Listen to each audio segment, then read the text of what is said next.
Un grand merci à tous nos fidèles internautes qui est là en ce moment en train de nous regarder partout dans le monde entier à travers cette émission. Donc avec ces très belles images qui est là. Voilà, je dis encore un grand merci à vous Peggy Walungwa. Pourquoi pas de dire un grand merci à notre papa Jean Thibault Tubois. Donc je dis aussi un grand merci à toute l'équipe technique de l'EcoRDC qui est là présent ici avec moi, Vinimbouya. Je dis un grand merci à JM Omonombe. Pourquoi pas de dire un grand merci à Alexandrie. Hein. Là je dis un grand merci à Bino surtout Rabisso. Donc voilà, comme vous êtes en train de remarquer qu'on est précisément dans la commune de Kitambo, dans le stade Vélodrome et pas Wapito et là notre artiste Chico Pouloulou. Donc je dis un grand merci aussi à Privé, Sandra Moulou de Jésus. Merci d'avoir tout beau soutenir Bisso. Donc voilà, les gars, tu es vraiment sur place pour que tu aies sa image Ndenge et Sengeli.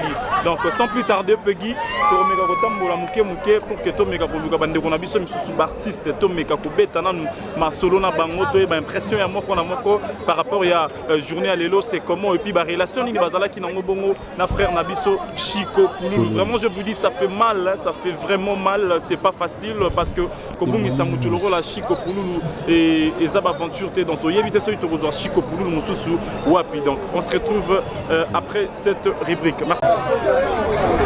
Merci la parole. Nani Kolobaboué.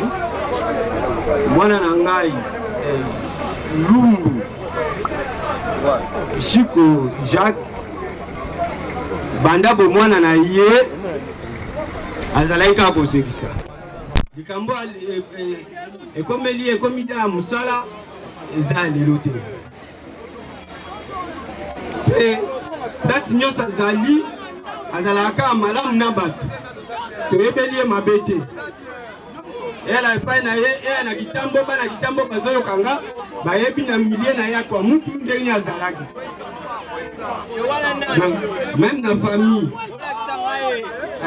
charisme ne wana comédie ezalaki kobanda bomwana na ye ti na ndenge eyo koma musala na ye tozala mingi ya koloba te mawe comme biso na famille ya likamba puisque pasi pe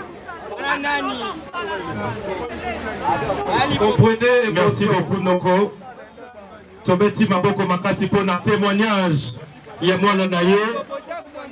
Merci beaucoup, c'est dur, c'est vraiment dur de témoigner pour son enfant, pour son neveu, qui a longtemps vécu avec eux, qui vient de les quitter de manière brusque. Ce n'est pas facile de monter sur le podium, tenir le micro et témoigner. Alors, nous allons prendre un dernier témoignage de la part d'un artiste musicien, ancien sociétaire de l'orchestre Quartier Latin de Kofi Olomide. Lui, c'est Gibson Boutoukondolo. Voilà, président. Il a aussi un surnom, le cardinal. Le cardinal. Voilà. Les a parmi avant dernier témoignage. Avant dernier, hein? Ok. Voilà, Azali Pemwana Yagitambo.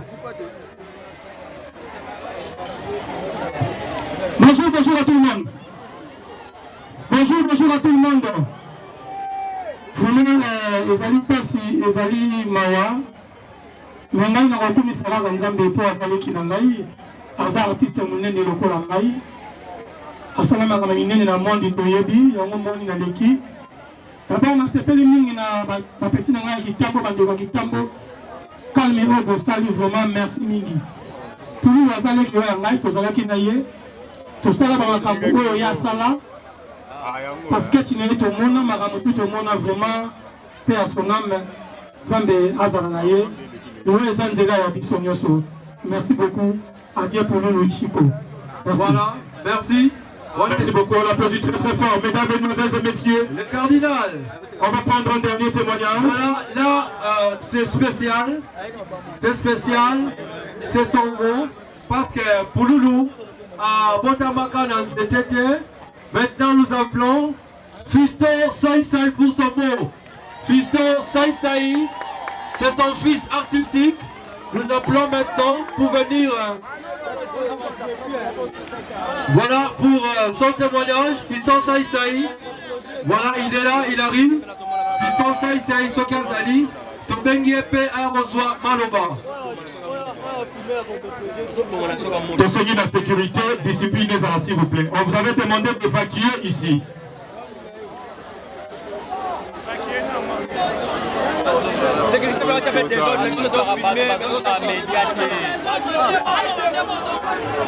Voilà maintenant, président. Tosongi petit terrain vide s'il vous plaît. Donc il n'y a pas tente. Bagradin kuna ezapolele. Bagradin kuna likolo ezapolele. Yo, j'y vais ici. J'y vais ici.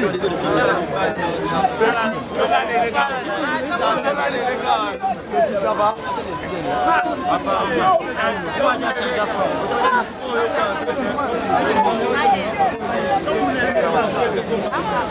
Ceux qui vont continuer au hôtel Mababa Awa pour procéder à la levée du corps, toquer dans le cimetière, toquer beaucoup. Ceux qui vont faire des tambours, ils vont faire la bonne moitié. Pas des tambours, ils vont faire discipliner. Média.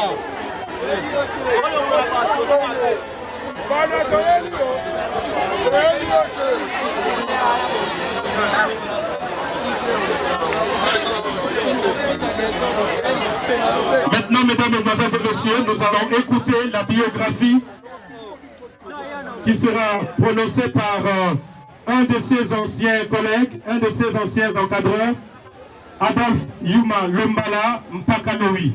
À côté de la biographie, Yashiko Jacques Pololo. Et puis biographie, on a deux phases. Il y a l'Ivoso, à relaxer biso, Nani Anzalaki, Chico.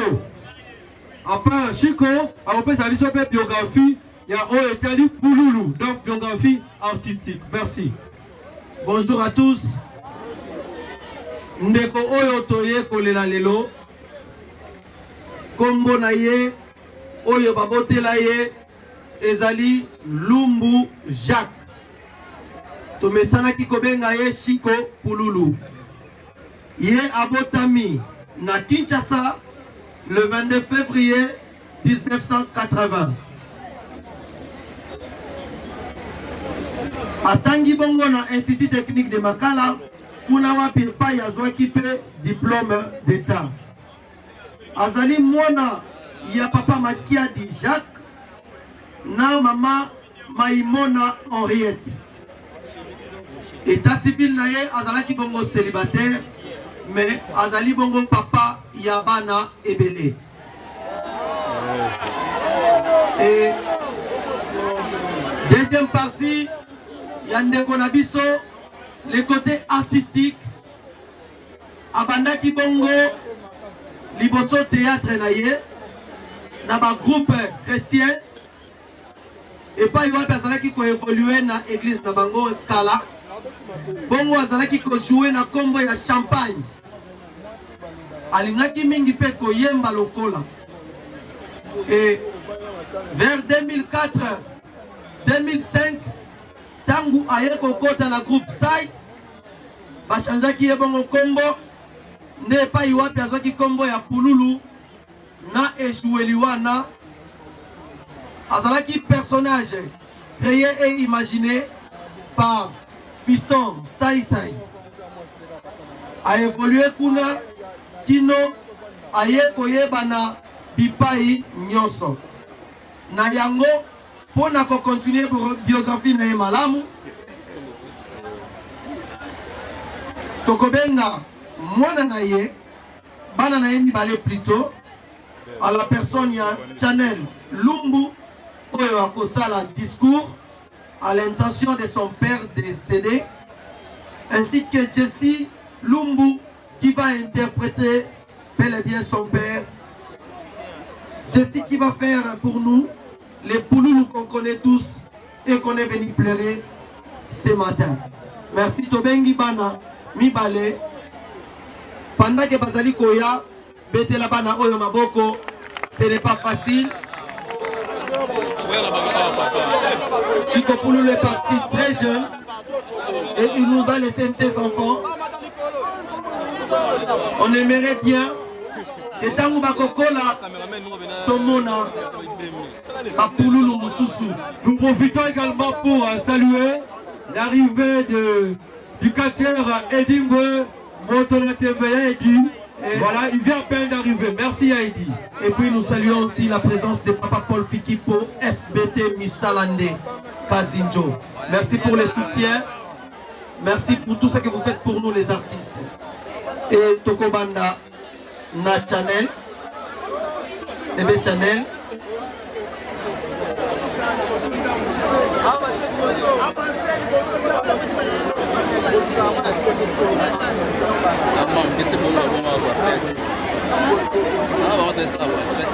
Lorsqu'on dit le deuil, les mots font souvent défaut. Silence s'il vous plaît, moi Nazolo Banassé. Évitez ma kelele, Toyo Kamwana. C'est un moment plein d'émotions. Moi, à Koufeli Papa, mais elles ont fait ce discours quand même. Toi, tu as battu et tu as gagné dans vos kébis. Elles ont fait un combo, il y avait des bonnes.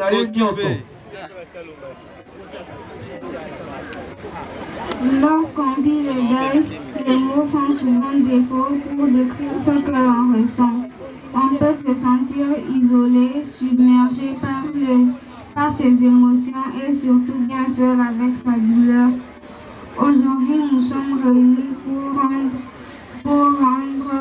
un dernier hommage à celui qui pour beaucoup était Pouloulou, mais pour nous, Papa Loulou Jacques Chico. Très cher papa, il restera de toi ce que tu as donné, en d'autres fleurira. Il restera de toi ce que tu as offert, ce que tu as sémé, en d'autres germera. Nous tous tes enfants, unis, venons te dire adieu, toi que nous aimons. Nous venons te remettre à Dieu. À jamais rejoindre tout ce que nous avons aimé, tous ceux qui nous ont déjà quittés. Tu es parti, nous ne te verrons plus. Nos cœurs pleurent l'inconsolable douleur. Nos yeux te chercheront dans les cieux. Pour toujours, tu seras dans nos cœurs. Aide-nous à ce que la joie est limitée, naisse et demeure. La vie a décidé ton départ. Nous sommes obligés de te dire au revoir. Nous te remettons à Dieu. Jamais plus rien ne sera comme avant. Merci pour ce grand héritage qui est l'amour. Nous te promettons de rester unis avec le concours de nos mamans. Car nous formons désormais une grande famille de l'au-delà. De l'au-delà, tu nous verras et tu seras très fier de nous. Repose en paix. Papa, nous reverrons à la présence de notre Père Céleste. Que Dieu soit avec toi. Nous t'aimons très très fort. Merci. C'est un moment plein d'émotions. Et nous passons le micro. Donc c'était au nom de toute la famille. Nous indiquons très bien. Et maintenant c'est place à Jessie. Où est Jessie? Tu vas faire une démonstration artistique. Otolobaka Pouloulou. Ok, Pouloulou Moussou à Botami. Alors ça la démonstration. Il y a Papa Manaïko Sala.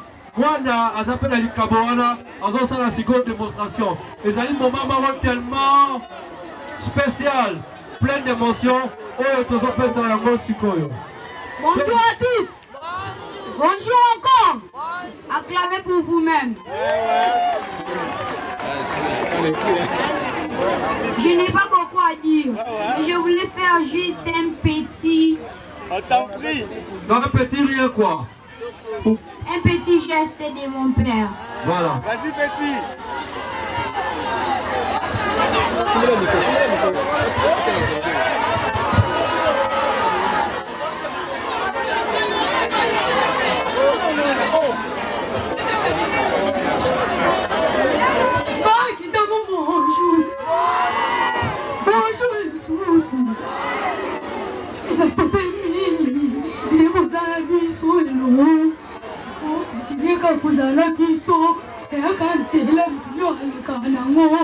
En tout cas,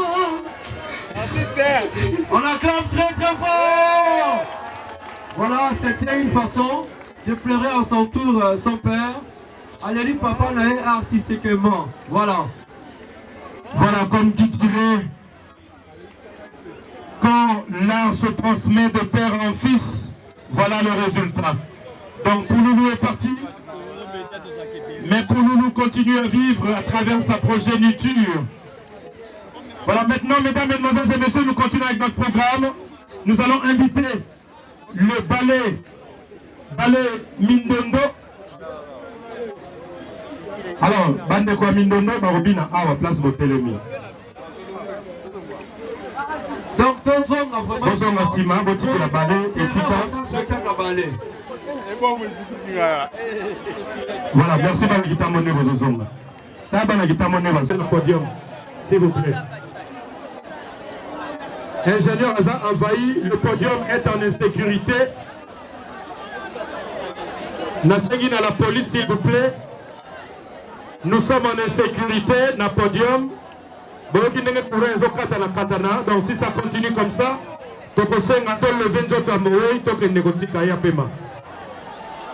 parce qu'on ne peut pas continuer comme ça. Soyez disciplinés, s'il vous plaît. S'il vous plaît, reculez, reculez. Sécurité, veuillez reculer, s'il vous plaît. S'il vous plaît, les journalistes, d'accord. Comment est-ce que c'est alors? Je ne sais pas. Je vais vous présenter un exemple.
On dirait que c'est que la loi est pour nous.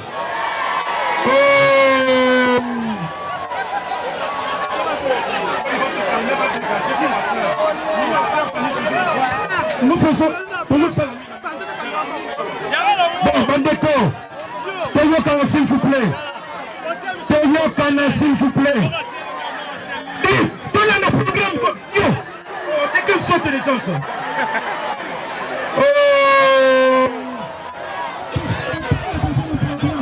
C'est le programme. Boke bana basinga kuna. Bon, Bandeko. Na combo ya artiste comédien nyon surtout. Je pense merci. Na bino nyon sondege boye awa. Toyokana s'il vous plaît, sécurité.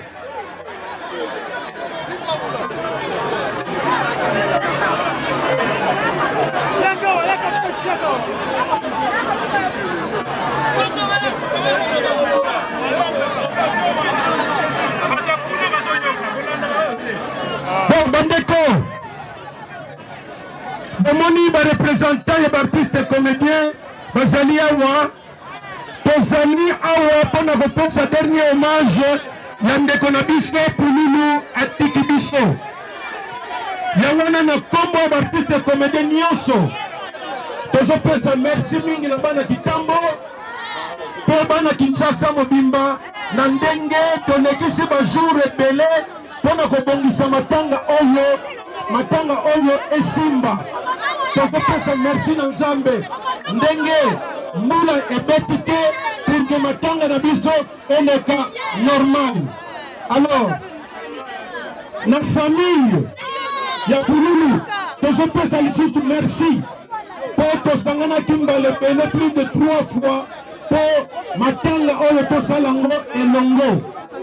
Topesi merci na bato nyonso bazalaki na biso na prière.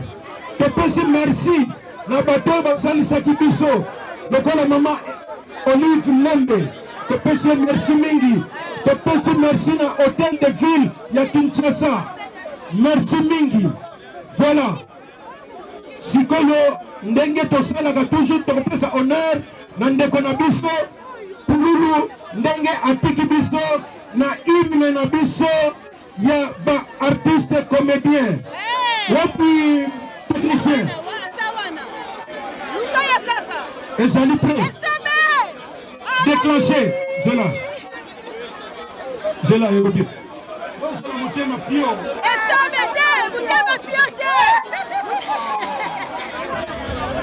Attention, Bolanda, attention. Tiens, volume makasi.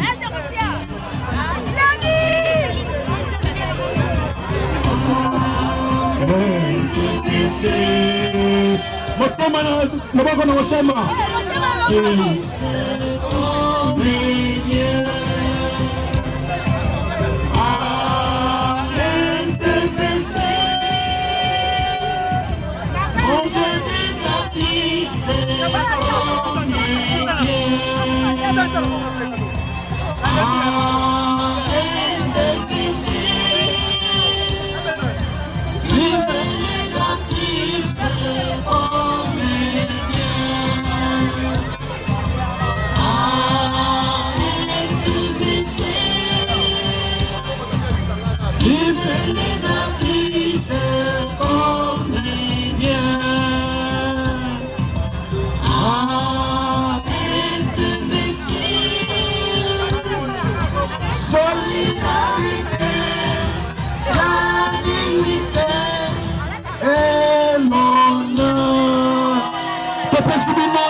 Merci, s'il vous plaît. Merci, on peut descendre. Voilà. Alors, merci beaucoup à son Excellence, Monsieur le Président de l'Association nationale du théâtre populaire et cinéma, ANTPC en sigle. Oeba Otiko Lakisa. Coopération Moko et l'équipe du sauté à unité. Alors, nous saluons également l'arrivée parmi nous de son Excellence, Monsieur le vice-gouverneur de la ville-province de Kinshasa, son Excellence Néron Bungu, le vice-gouverneur de notre ville-province, qui est venu pleurer avec nous. Nous saluons également la délégation, la grande délégation qui représente Maman Olive Lembe, conduite par Maman Angèle Canan, qui sont venus pleurer avec les artistes. Merci beaucoup. Nous remercions la présence des honorables députés qui sont venus pleurer avec nous. Honorable Adolphe Mombassi, honorable Paul Zalio Balenza. Nous remercions et saluons la délégation des artistes venus de l'Europe. L'artiste Baouti Poto, la collègue Nabango. Ceux qui remettent la Bango Maboko, s'il vous plaît. Alors, Nassengi, ma président Mokita, pour continuer le programme Nabiso. Alors maintenant, rapidement.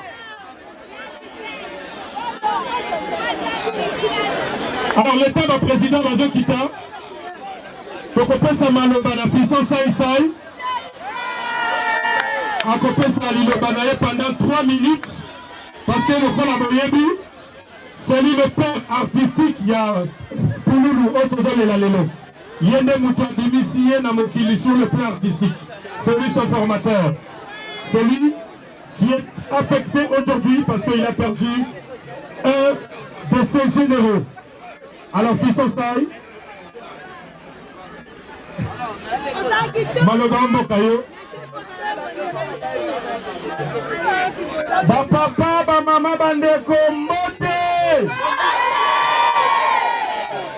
Namoni mbote la binote, botombo la maboko likolo, mbote! Soki tolingi nzambe ayamba molimo na pululu na kimia, tokanga pululu! Pululu! Artiste akufaka te, po asalaka ba evre oyo etikalaka libela, tobetela ye maboko makasi! Napesi bino merci pour na bolingo na bino à travers biso artiste et comédien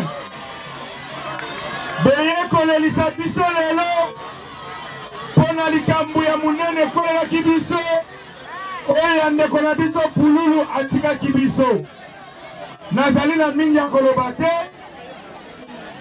pululu asalaki mosala na ye na groupe sai a évolué qui paye moko Nzambe abatela misala na yo asalaki et continuer ko vivre na mituna biso na makanisi na biso.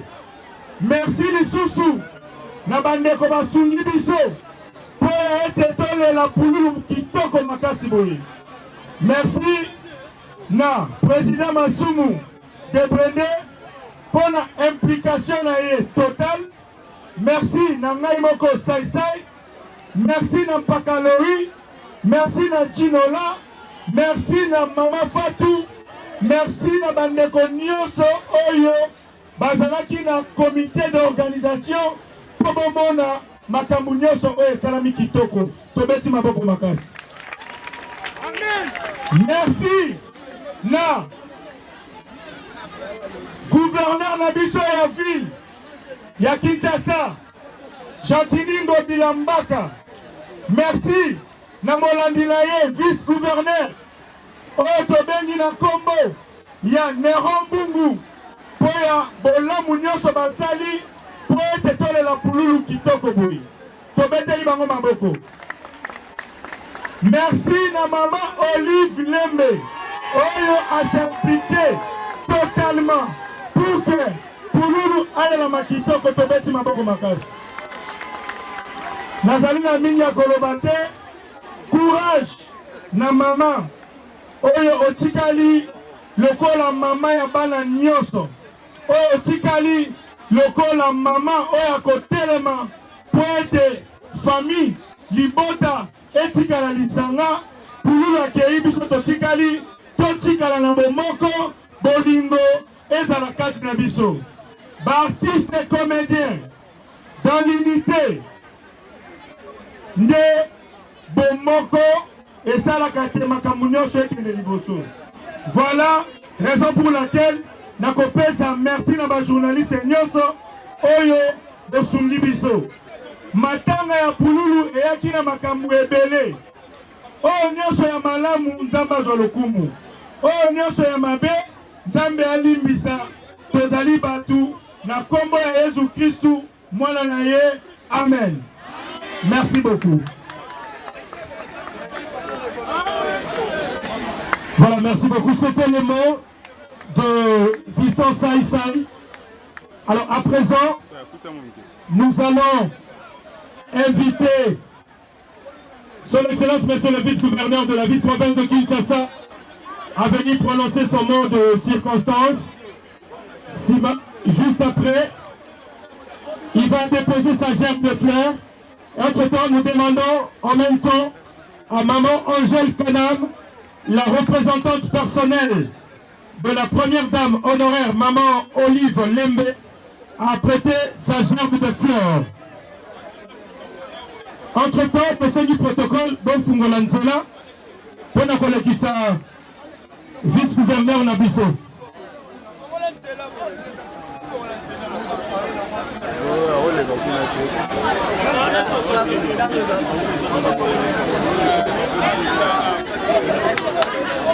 Et juste après, nous allons prier à Maman Angèle Kanam à venir déposer la gerbe de fleurs pour le compte de la très distinguée Maman Olive Lembe. Voilà, nous invitons maintenant Sikawa Tobengi Bolandi, ya gouverneur ya ville ya Kinshasa, son excellence Néron Mbungu, aya kopesa maloba na ye.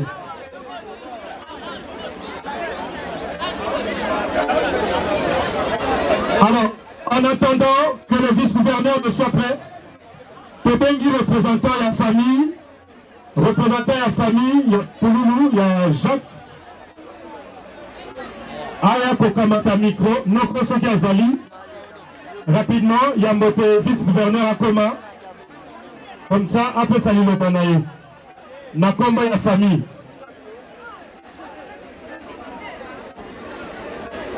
Voilà, si Katokoyo Kalinoba, il y a famille, il y a Jacques Lumbu, Chiko, Pouloulou, Oyeko Pesama, Namonoko, il y a Noko Noye.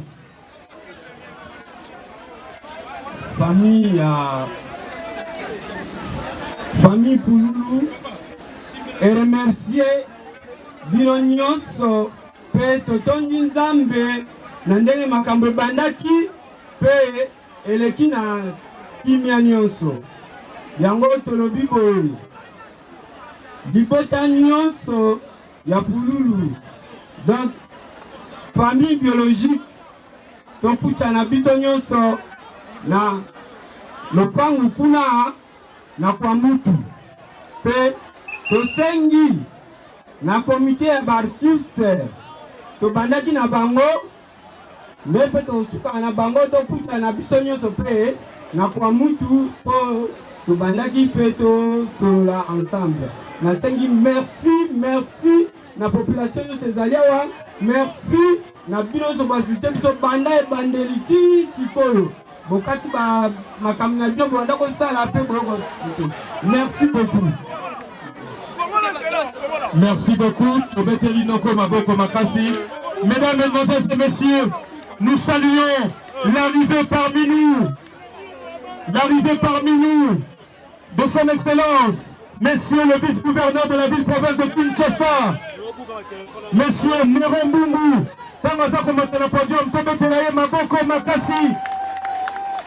Il est venu pleurer avec nous. Il est venu représenter personnellement Monsieur, son Excellence, Monsieur le gouverneur de la ville-province de Kinshasa, Monsieur Jantini Mbaka. Alors, Monsieur Nwabanga Moyo, Excellence Néron Mbungu, il va prendre la parole parce qu'il est venu, il a toujours été à côté des artistes. Il est venu pleurer avec nous. Nous allons écouter son mot de circonstance. Excellence, à vous la parole. Nous disons avant tout merci à l'Éternel, le maître des temps et des circonstances.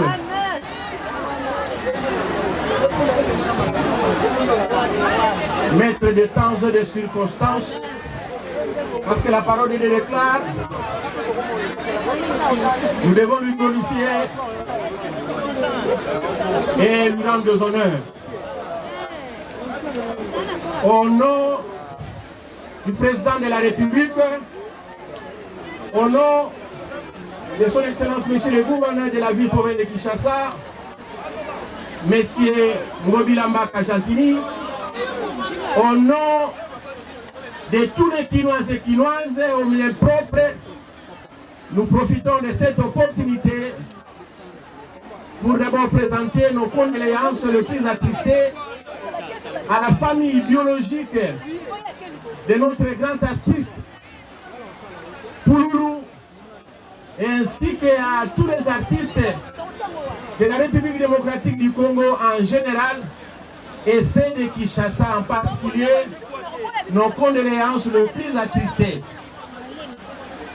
Dieu a donné et Dieu a repris. Nous lui disons merci, que son nom soit glorifié. Nakombo ya Papa Mokonzi ya Mboka Félix Antoine Tshisekedi Tshilombo, pe Nakombo ya Ngobilamba Kajantini, gouverneur de la ville province de Kinshasa, pe Nakombo ya Bakinois, pe Bakinoise nyonso pe peuple congolais, to profiter na passage oyo pour présenter ba condoléances na famille ya artiste comédien nyonso ya République démocratique du Congo en général et en particulier ba artiste comédien nyonso ya Kinshasa na ndenge touti ko perdre grand artiste Pouloulou. Bible lobeli biso na ba circonstances nyonso tozongisaka matondi epai ya Nzambe. Ye mutu apesaki biso Pouloulou azwi ye, toza na ntango ya kopesa ye to kotuna ye mituna te, pamba te ntango apesaki biso ye atunaki moko na biso awa te, mpe ntango azwi ye aza na ntina kotuna mutu te. Bongo tolobi kombo na ye ekumisama, mpe tosambeli epai ya Nzambe kobanda lobi azokoba kobatela biso, mpe abatela délégation nyonso oyo ekone kotika artiste na biso Pouloulou na dernier demeure na ye, pe kozonga pe manifestation nyonso totiki na maboko ya Nzambe. Bongo courage na baartiste, courage na baartiste, courage na baartiste, tika Nzambe apambola biso nyonso na kombo na Yesu. Merci. Merci beaucoup à son excellence, monsieur le vice-gouverneur de la ville province de Kinshasa. Est-ce que tu peux dire que tu as Maboko Makasi?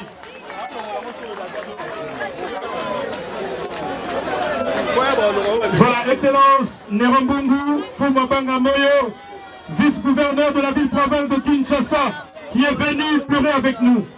Alors maintenant, nous allons inviter Maman Angèle Kadam à déposer sa gerbe de fleurs.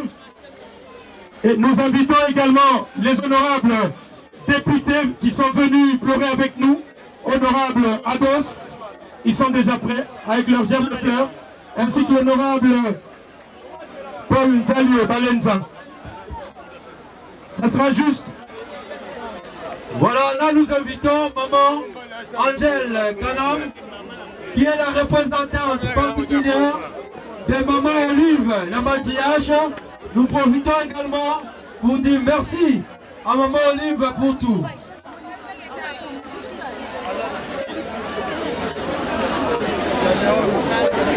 Nous invitons également l'artiste Bill Clinton. Ça sera après les honorables, s'il vous plaît. Nous allons faire les choses dans l'ordre. Après les honorables députés qui sont déjà là, debout, nous allons inviter l'artiste Bill Clinton. Voilà. Il a déjà déposé. Le protocole, Oyazali, la fleur, gerbe de fleurs, l'honorable Paul Balenza a s'apprêter les armes. Voilà.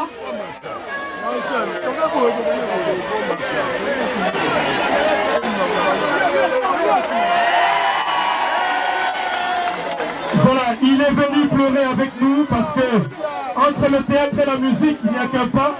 Yango Aekolela, Nabiso et Longo. Merci beaucoup, Bill Clinton. Le temps Tozo benga batouer otika ba fleur, baya pe la fleur na yo po otika ngo.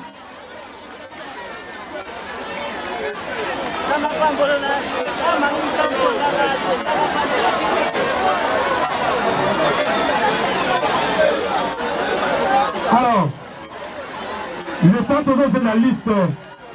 Il y a des germes de fleurs, on n'a pas le temps. On me signale que nous allons inviter également le 5 honorable député Nyonso Ozali Awa. Honorable Jimmy Somme le Soki Ozali. Nous avons également, après les honorables députés nationaux, invité l'honorable provincial Jim Isombe qui est... Alors, la Ligue a profité, n'a combien de famille, n'a combien d'artistes pour remercier les amis de Pouloulou. Baninga et Pouloulou Yakitambo, Bangonde Moutou, Baloué, Espace Oyo, contribution à Bango, Zali location, ya stade Velocom Oyo, et si quand nous avons les landes pour le Bango, Moninga na Bango. Tchotcholi, Bilele. Voilà, Ekeko, merci Mingi. Nobeteli bino maboko makasi, bolakiti bolingo na bino, et pas ya Moninga na bino atiki bisolila. Président, voilà, Tozali Komona, va aussi déposer, et Zali honorable député nationaux, honorable Paul Valenza Eli Afuna, Yaki Kinshasa, et le mona honorable Ados Ndobasi, Zalipe Eli Kinshasa. À part casquette na bango, il y a députés nationaux, Zalipe artiste, Bangope, Bayekolela, et le mona artiste. Au nom de l'artiste, Combadien Nyonso, Tosengi, Petotembeli, merci Mingi, l'honorable Ados Ndobasi, et le mona honorable Paul Valenza. Merci beaucoup. Nous demandons que ça y est la famille à Pouloulou. Tika Liboke na bango ya Mbel, s'il vous plaît. Famille à Moé, ceux qui vont tika Maboke na bango ya Mbel. Voici le moment. Alors, nous demandons na représentant ya ba troupe, bossa la délégation, boya na ba Maboke na bino ya Mbel. Boche Moulongo, boche Maboke ya Mbel parce que juste après, donc on est tika nzoto ya Moé. Voilà, président, maman Angèle Kadam, Oyazali représentante, il y a maman Olive Lembe, une fois de plus, nos enseignants, merci Mingi, maman Olive Lembe, na Oyo Nyonso Asali, t'enseignez une fois de plus, merci. Maman Mama toujours. Voilà, ma député, on a plus la diaspora, on va y juste pour la Rolélande, on a bango, parce qu'on s'en lelo na 22h. Bazongi poto, alors que ceux qui va chef de faire na bango zali prêt, baye na ngomba la moko baye ko déposer, wala na moni Mike Duchesse, na moni Hans Luzolo, na moni mola na ngai Maxi Bondore, na ba ça va? Est-ce que ça va? Balobi moto ayebi ko vivre alelaka na bato baza kolela. Bato bayebi Pouloulou, bayebi ke na travailler na ye. Est-ce que vous avez dit que on a travaillé pour nous? Vous avez bien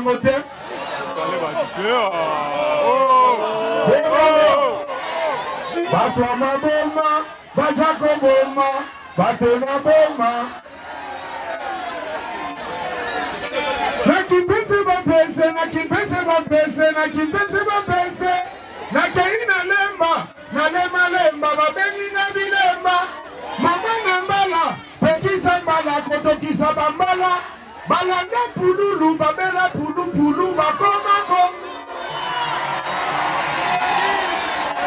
Pouloulou azalaki acteur à film donc mpona kobimisa art wana aza grand artiste wana aza Yukata Lukashenko donc jamais Pouloulou akokende sans kena mona ye quoi.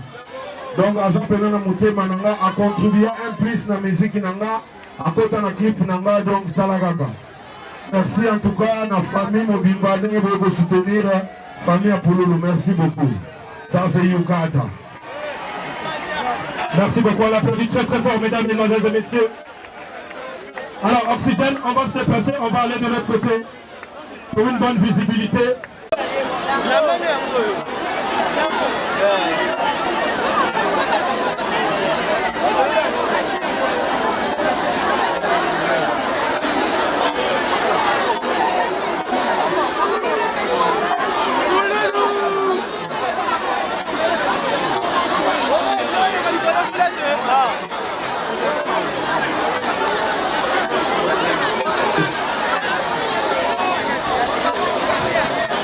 Maman.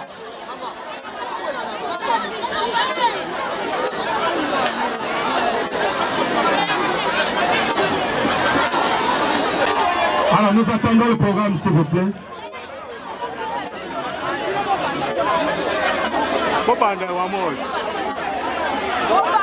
Alors mesdames, mesdemoiselles et messieurs, tout est bien qui finit bien. Tokomi bongo na suka ya milulu na biso sika tokokende kotika ndeko na biso na esika na ye ya bopemi. Alors entre-temps nasengi to encourager l'artiste epai kuna baza kopreste bino nyonso bo encourager l'artiste. Tente Mbinzo, à vous. Ouais, merci mon conti. Nada pas à Roya, nada. Merci mon conti. Totikali kimi habitoni en tout monde la bande 20 heures du temps. Bien, Balobi. Allô. Matissa micro s'il vous plaît, ingénieur. Matissa micro. Nala di Sabaduelo Weboma Maïkeni Jackson. Hey. Yaya. Bayanya watu na wanini. Natuni na nzame lifini pululu asa. Balo na Maïkeni Jackson a kufa na cirrhose des foies. Mais oui. Lukuta. Maïkeni Jackson a miboma ye moko. Ngalelo na relaxa bine lo reboma Maïkeni Jackson. Binzo. Balo na Congo tozana ba Congo mabe. Lukuta. Na Congo tolegi ba mindele na ba Congo vitoko. Bandeko. Zwende ti musicien ya Congo. Na musicien ya Poto. Ozolo kabiso Weranson. Jibe piana. Metene na Poto. Oyoka Congo musicien na anglais. Mais soko landeli yango na lingala ezo sonne mabe. Neto oyoka Lini one na lingala elingi koloba minu moko. Jouer à Zobeta bale pa mundele. Bapesi ekombwa kaka. Pour gagner bien à lingala fonza na Mobutu.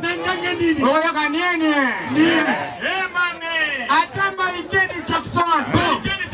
Ezana anglais. Mais soko yoka na lingala bayeye. Maïkeni Jackson na lingala eza minkanu nzaki. Batu baloba kufa na cirrhose des foies. Mais oui. Lukuta. Maïkena miboma ye moko. Nalaksa bine loge boma ye. Sokoza nalaksa ye loge boma Maïkena. Binzo memama na inscrima katalaka na inscrima talaka na inscrima katalaka tala.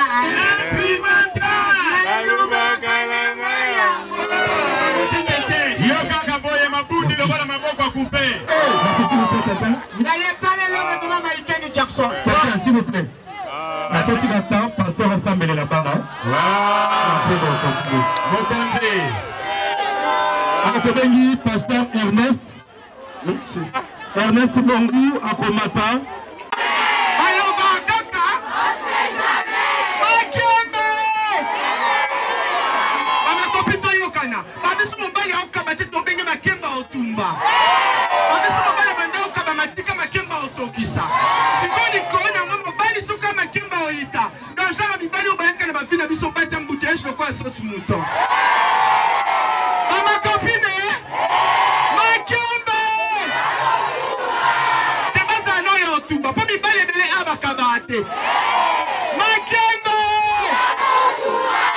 Ya tatumba kaka. Bana ya Pululu, groupe naye, bazangi na fleur.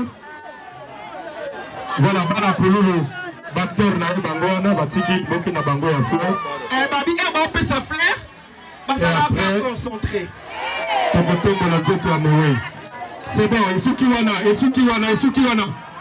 C'est une délégation, Esukiwana.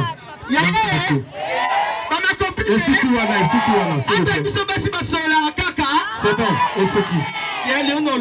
Voilà, pour continuer, ici dans le groupe, il y a Pouloulou, Fiston Sense et les anciens du groupe Sense. Donc on peut déposer le chef de frère là-bas, pour clôturer dans le comité cercueil. Dans le décor, on va changer dans le cercueil.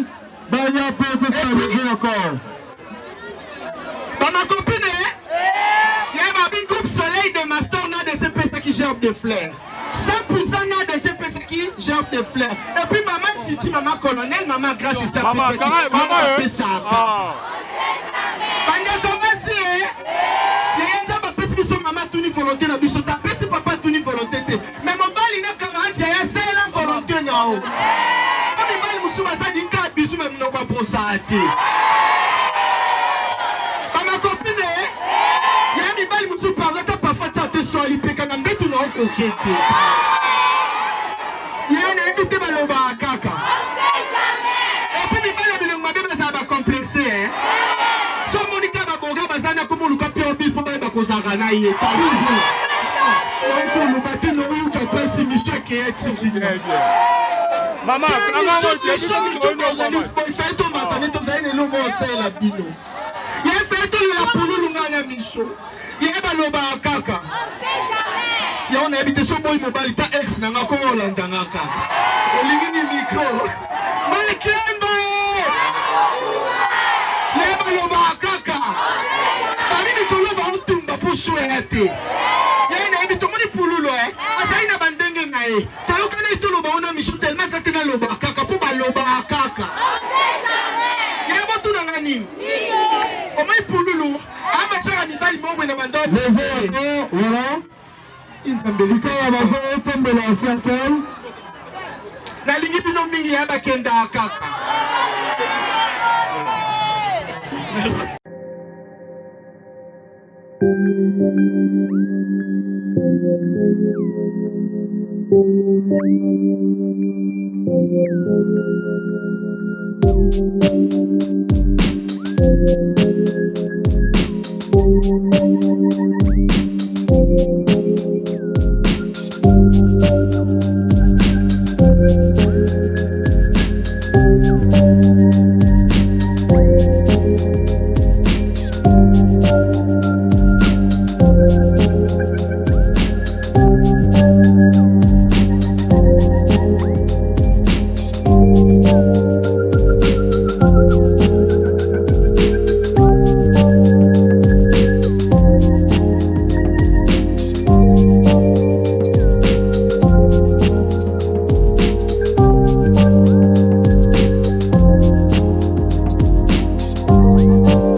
Thank